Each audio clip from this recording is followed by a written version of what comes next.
What's up, everyone? It's my yard here, and now it's time for the 2K King of the Ring expert analysis. Wink, wink, nudge, nudge. How's your father?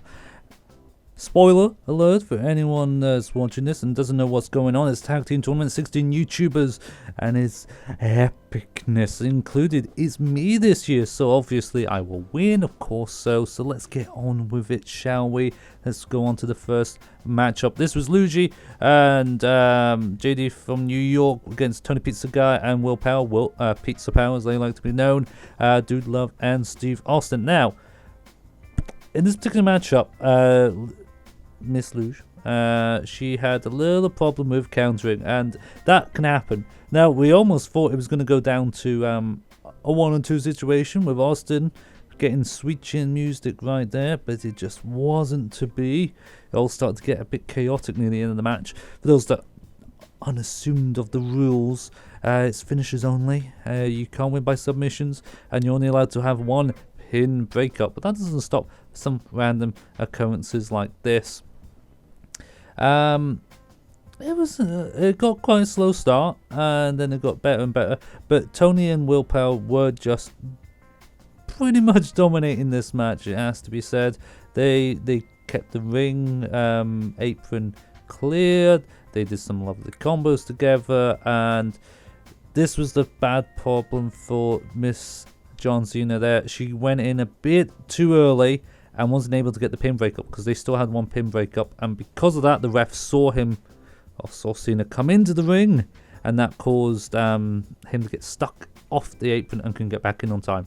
Now we're going to talk about Gore and Perkins. They were The Rock and Chris Jericho. It went down to 1-on-1 against WEMU and Nada's fan, but shockingly, you can't predict this, their capture card died for Gore, so it was left to Perkins. So Gore, naturally with his capture card gone, naturally having control, he goes down to the bottom of the ring apron despite just gaining a signature.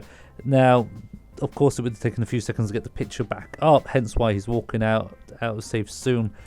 Tubby wouldn't have known this situation had happened at the time, so this led to some problems. Now, that gave Tubby maybe the chance, because if you look at The Rock's health, he's just gone down to the final bar, and Tubby's just got a sig. The Rock has a sig. Tubby being Stardust there. Quick little taunt. Stardust is known for quick taunts, so he's able to get to the finisher and go for the Queen's Crossbow. Now, Queen's Crossbow is, of course, finishing. You pin it on a finisher, hits it. Still has half a bar health yet. It's not a guaranteed win on this point. And you see the pin bar. One, he just misses on the first. Goes for resiliency, but it didn't work for him. Now, it could be a lag situation. Resiliency sometimes doesn't work online. It's just very unlucky that the capture card when he was in control and everything happened. Now it's me versus Smack Talks. I run out of counters. The safe strategy is, if you've got no counters, you tag in your partner who has counters. Make use fully of that 5 count. Did it almost perfectly. Not to brag, but this match was about 12-15 minutes long, and I didn't lose one full bar of health. Now, Smack Talks got unlucky here. He got tagged in by Big Red. The ref was still counting Edge, even though he got knocked down in the corner. It's been known for years about the counting the opponents out when they're in the corner. But he did have a chance to get out. But unfortunately, he chose to move further close down to the bottom. He should have just moved to the left a little bit. He could have done that, but he didn't know because he hasn't played enough online. That was the downfall. If he had played some online tag team matches beforehand, he would have known about that situation. But that's just experience. It's just experience. Other than that, Smack Talks is a good player. And Big Red hadn't taken any damage at all at that point as well.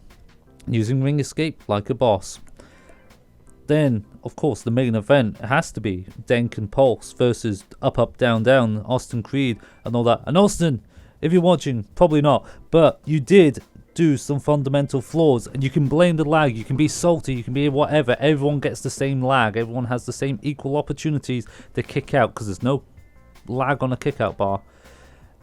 You kept countering when there was no need to counter, and that caused your stamina to not go up, meaning you couldn't run as much, you wouldn't be able to ring escape, or for instance, which I think your character would have had, you wouldn't have been able to resiliency had your character have it as well. Just fundamental things. You need your stamina, okay? So just watch his bar. Look at Xavier Woods' bottom on the bar.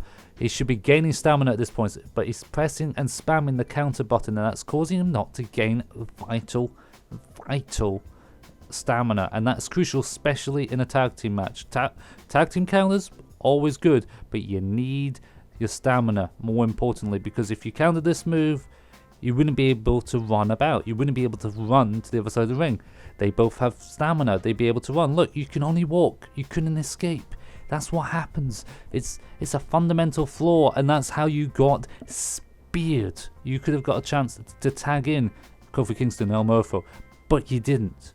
So that was your flaw. You can be as salty as you like, and it didn't matter who would win this match, because whoever wins their semi-final match, whether it's Pulse or Den Cops or WWE down this fam, they've got to face probably me, because I've got to face Will Power and Tony Pizza Guy. They need a divine miracle to beat me. You know it's true, folks. So whoever won this match, it wouldn't make any matter. I'm still going to win the tournament either way. It's just glad that a WWE superstar doesn't get beaten by a skinny Scotsman that weighs 130 pounds, because that would be an outcry, wouldn't it, ladies and gentlemen? Thank you very much for watching. More WWE 2K16 goodness for you. Thursday is, of course, the WWE 2K King of the Ring goodness, and we'll see you for round 2. Tony Pizza and Will Power is my next opponents, along with Delzinski as my partner. Does he do more action, being concessions game? You'll find out on Thursday, folks. When there's a will, there's a way.